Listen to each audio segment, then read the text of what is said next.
কোটা সংস্কার আন্দোলন ও তার প্রেক্ষিতে উদ্ভূত পরিস্থিতিতে অনেকে অপ্রত্যাশিতভাবে আহত এবং নিহত হয়েছে।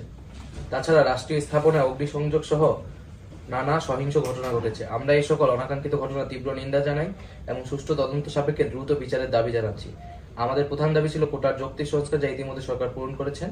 এখন শিক্ষার সুষ্ঠু পরিবেশ নিশ্চিত করার লক্ষ্যে দ্রুত শিক্ষা প্রতিষ্ঠান খুলে দেওয়ার জন্য সরকারের প্রতি জোর আহ্বান জানাই।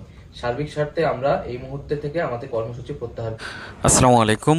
Breaking news. হঠাৎ করে এই ভিডিও বার্তায় শিক্ষার্থীরা তাদের যে আন্দোলন, কোটা সংস্কারের যে আন্দোলন, সেই আন্দোলনের সকল কর্মসূচি কিন্তু বাতিল করলো, প্রত্যাহার করলো। এমন একটি ভিডিও বার্তায় কিন্তু যারা কোটা আন্দোলনের নেতা ছিল, ছাত্ররা, তারা কিন্তু এই ভিডিওটি ইতিমধ্যেই সোশ্যাল মিডিয়াতে দিয়েছে এবং সবাই দেখেছে। প্রিয় দর্শক, হঠাৎ করে কেন এই কোটা আন্দোলনের ছাত্ররা ডিবি কার্যালয়ে তাদেরকে নিয়ে যাওয়া হলো এবং সেখান থেকে কোটা আন্দোলনের যত কর্মসূচি ছিল তারা বাতিল করলো, এই নিয়ে কিন্তু জনমনে প্রশ্ন করছে অনেকেই, এবং অনেকেই ভিডিওর নিচে কমেন্ট করছে যে তারা কেন হঠাৎ করে তাদের কর্মসূচিকে বন্ধ করে দিল, কী ধরনের চাপ প্রয়োগ করা হয়েছে তাদের উপরে ডিবি কার্যালয়ে, তাদেরকে কী ধরনের হেনস্থার মাধ্যমে এই কথাগুলো রাজি করানো হয়েছে যে কোটা আন্দোলন বাতিল করার জন্য। প্রিয় দর্শক, এই বিষয়গুলো নিয়ে কিন্তু সবাই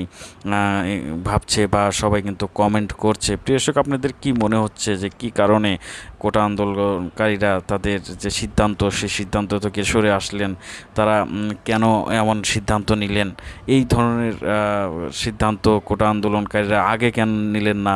কেন ডিবি কার্যালয়ে তাদেরকে নিয়ে যাওয়া হলো? এরপরেই তারা কোটা আন্দোলন, যত আন্দোলন আছে সব বাতিল করার সিদ্ধান্ত নিল, এবং কিছুক্ষণ আগেই এই ভিডিও বার্তাতে তারা এই কথাগুলো বলেছে। প্রিয় দর্শক, আপনাদের মূল্যবান মতামত কমেন্টে জানাবেন। সবাই ভালো থাকবেন, সুস্থ থাকবেন। ভিডিওটি শেষ করছি। আসসালামু আলাইকুম।